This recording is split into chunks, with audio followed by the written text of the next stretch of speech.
The EPA spent weeks removing dangerous chemicals from this home in Highview, and now we've learned where all those chemicals are being stored. As WDRB's Raina Katko tells us, one neighbor is not happy.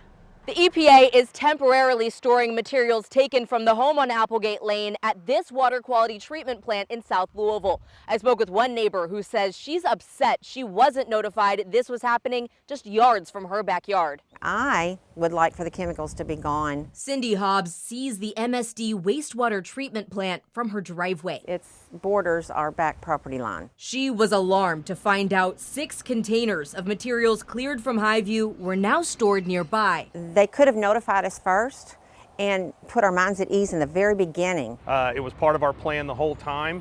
And had we thought that the material could possibly impact any of the residents down there, we certainly would have gone through the same processes that we did here. Chuck Berry is the EPA's federal on-site coordinator for the demolition.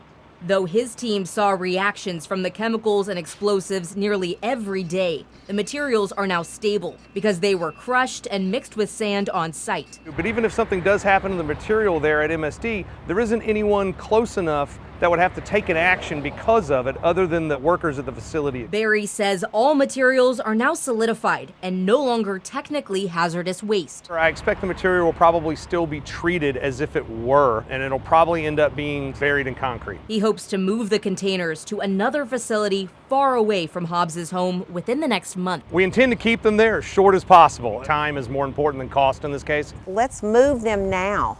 When it comes to the EPA's efforts on Applegate Lane, crews are breaking up the concrete that's left over from the home that was full of dangerous chemicals and explosives. They'll then repurpose this gravel that's spread across the properties to fill that hole, level it out, and place sod down. Reporting in the Highview neighborhood with photojournalist Brian Manuel, Raina Katko, WDRB News.